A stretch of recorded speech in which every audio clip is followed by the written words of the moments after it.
তেলের পিঠা খেজুরের গুড় দিয়ে চালের গুঁড়া দিয়ে তৈরি তেলের পিঠা, এটা খেতে খুব সুস্বাদু হয়।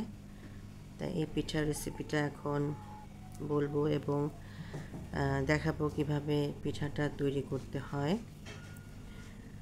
এখানে আমি অল্প কয়েকটা পিঠা ভেজে দেখিয়েছি, আরও পিঠা ভাজা হয়েছে, এখানে অল্প কিছু দেখিয়েছি।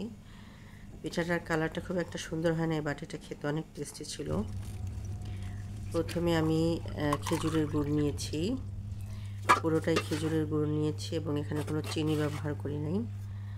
তারপর এখানে আমি চালের গুঁড়া দিয়ে দিলাম এই গুড়ের ভেতরে, পরিমাণ মতো চালের গুঁড়া দিয়ে এখন ভালো করে মাখিয়ে নিচ্ছি।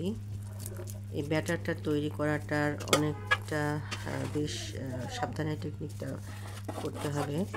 এই ব্যাটারটা যদি ভালো করে বানানো হয় তাহলে পিঠা ভালো হবে।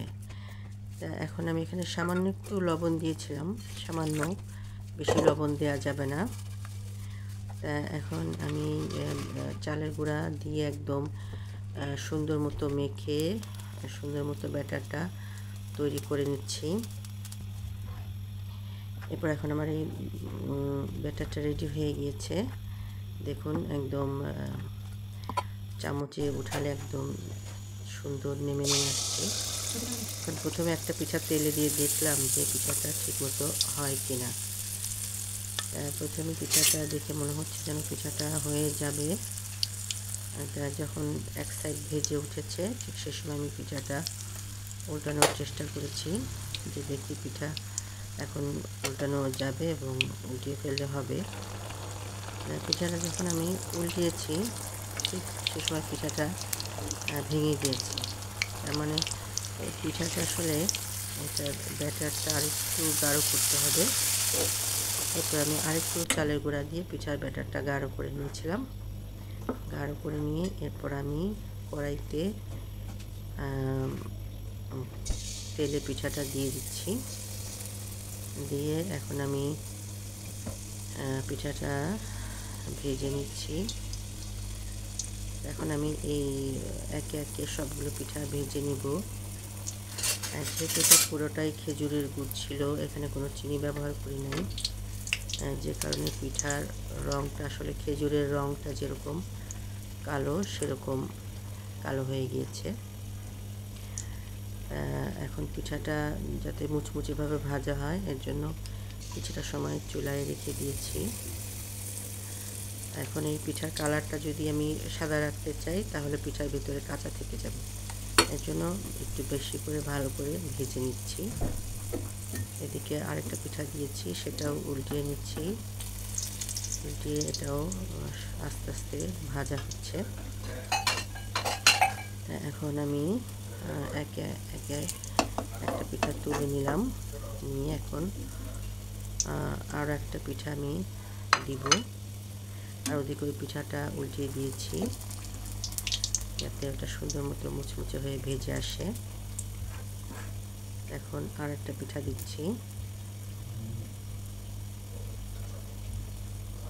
এখানে আসলে চালের গুঁড়া এবং গুড়ের যে মিশ্রণটা তৈরি করতে হবে এটাই হলো মূল রেসিপি। এখানে একটু বেকিং সোডা দিতে হয়, বেকিং সোডা দিলে তখন পিঠাটা সুন্দর ফুলে ভালো এবং পিঠাটা ভালো হয়। আমার বাসায় বেকিং সোডা সেরকম ছিল না, যে কারণে আমি আসলে বেকিং সোডা ছাড়াই পিঠাটা করেছি। এখন এই পিঠাটা উল্টিয়ে দিলাম, ওইদিকে ওই পিঠাটা হয়ে গিয়েছে, ওইটা আমি এখন তুলে নিব।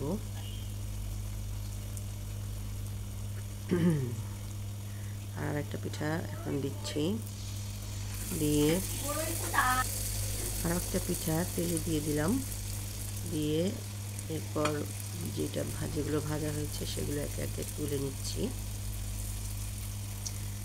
আর ওইটা দিকে উল্টে দিলাম। এখন এই পিঠাটা বেশি কালো হয়ে গিয়েছে, যাই হোক। এরপর আরেকটা পিঠা ভেজে নিচ্ছি, আরেকটা পিঠা দিব এখন।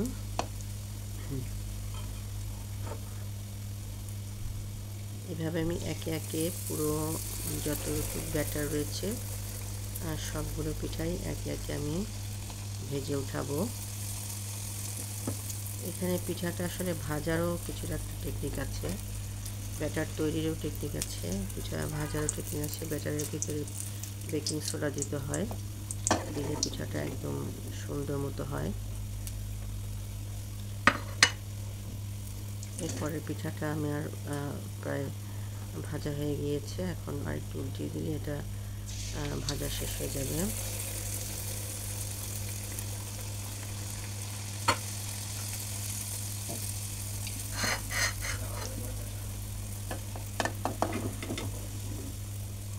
পিঠা আমি এটা তুলে নিলাম, এখন আরেকটা পিঠা ভেজে দিচ্ছি। এই পিঠাটা আমি এখন উল্টিয়ে দিব, দিয়ে আরেকটা পিঠা দিলাম। দেখুন পিঠাগুলো তৈরি হয়ে গিয়েছে। এখন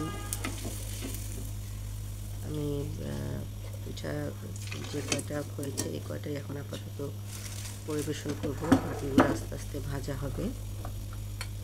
এই যে দেখুন পিঠার এই লুকটা হয়েছে, এখন এটা পরিবেশন করা হবে। এই পিঠাটা সকালবেলা ঠান্ডা হয়ে গেলে রাতে বানিয়ে রেখে সকালে ঠান্ডা খেলে বেশি ভালো লাগে। তা এখন গরম গরম এটা ঠিক এরকম লুক এসেছে। পিঠাটা দেখতে হয়তো বেশি কালো হয়েছে, বাট এটা খেতে অনেক মজার ছিল।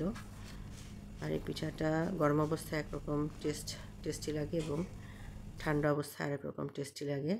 আপনারা বাসায় এই পিঠাটা বানিয়ে খাবেন।